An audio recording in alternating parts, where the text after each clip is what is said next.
Most business owners believe that business credit cards are strictly for business expenses, never for personal liabilities. That's the myth. But the truth? The smartest founders and financial architects see opportunity where others see restriction. The real question isn't can you, but should you, and what happens when you do? The first uncommon tip: winning companies don't just ask, can I pay off a personal loan with a business credit card? They look at the lender's fine print. Most personal loan servicers, even big banks, simply don't accept credit card payments directly. Think about federal student loans or mortgages. These almost never take plastic. But some lenders do allow it, often with a catch: hefty processing fees that can erase any rewards you'd earn. The pro move? Call your loan servicer, ask point blank, and weigh the cost of convenience against the price of fees. The second secret? High performers use balance transfer cards as a stealth weapon, but only when the numbers make sense. Picture this: a founder transfers a $10,000 personal loan balance to a business card offering a 0% intro APR for 12 months. If they pay it off in time, they save thousands in interest. But here's the rub: balance transfer fees often run 3% to 5%, and most cards won't let you transfer a loan from the same institution. Plus, you typically don't earn rewards on transfers. The lesson? Crunch the numbers, read the terms, and move fast, because these windows don't stay open forever. The third tactic: elite operators never mix personal and business credit lightly. They know that depending on the card and the business structure, using a business card for personal debt could trigger personal liability or even impact personal credit scores. For example, with most traditional business cards, if you personally guarantee the account, late payments or high balances can drag down your personal credit.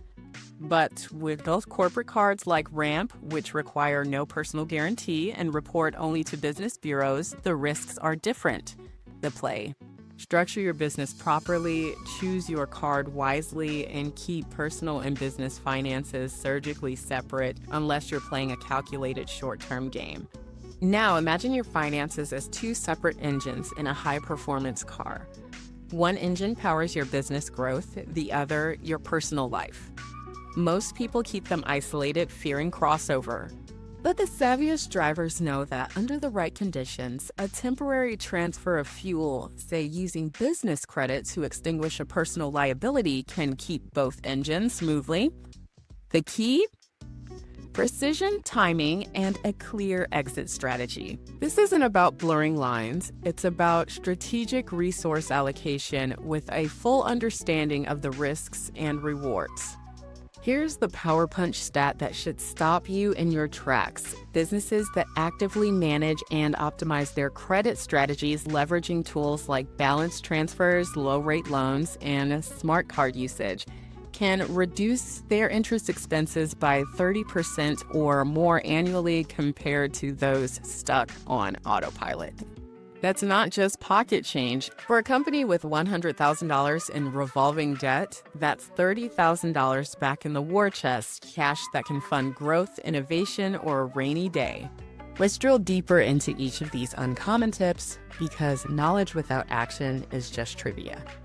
On the first point, lender policies. Winning companies don't assume, they verify. They pick up the phone, send the email, and get the answer in writing. They know that even if a lender allows credit card payments, the fees might turn a smart move into a costly mistake. They run the math. If the fee is 3% on a $20,000 loan, that's $600 just to use plastic. They ask, is that $600 better spent elsewhere? On the second tip, balance transfer tactics, the best founders act like chess players, thinking 3 moves ahead. They identify cards with the longest 0% APR windows and the lowest transfer fees. They set calendar reminders to pay off the balance before the promo period ends. They never treat the card as free money. It's a temporary bridge, not a permanent solution. And they never ever miss a payment because the penalties can be brutal. On the third point, credit separation, top performers treat their business credit profile like a precious asset.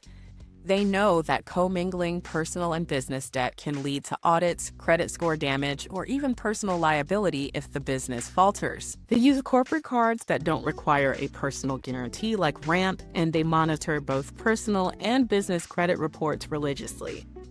They understand that in the eyes of lenders, the line between you and your business can be razor thin unless you take deliberate steps to keep them apart. Think of your credit strategy as a high-stakes game of Jenga. Every move, every transfer, every payment, every new account either strengthens your tower or weakens it. The goal isn't to avoid playing, it's to play so skillfully that your tower not only stands, but grows. That's what separates the amateurs from the pros. Let's bring it home with a real-world analogy. Imagine you're a pilot navigating turbulent skies. Your business credit is one engine, your personal credit the other. Sometimes to keep flying, you need to cross-feed fuel temporarily using business resources to solve a personal crisis or vice versa. But you'd never do it recklessly. You check every gauge, calculate every risk, and have a clear plan to restore balance. That's how the best pilots and the best business leaders operate. Now, here's the motivator. According to industry data, businesses that proactively manage their debt and credit strategies don't just save money, they grow faster, secure better terms, and sleep better at night. One standout stat, companies that consolidate high-interest debt into lower-rate instruments see an average 40% improvement in cash flow within 6 months. That's not just a number, it's a transformation. It's the difference between treading water and surfing the wave. So, can you pay off personal loans with a business credit card? Sometimes, but that's the wrong question. The right question is, should you? And if so, how? The answer lies in the details: lender policies, transfer tactics, and credit hygiene. The smartest founders know that credit is a tool, not a trap. They use it with precision, agility, and a clear-eyed view of the risks and rewards. They don't follow myths, they write their own rules. The takeaway? Don't let convention limit your options. Verify, calculate, and execute. Structure your business for maximum flexibility. Use balance transfers as a scalpel, not a sledgehammer. And always, always keep your personal and business credit profiles distinct unless you're making a deliberate, strategic move. That's how you turn financial constraints into competitive advantages. That's how you win.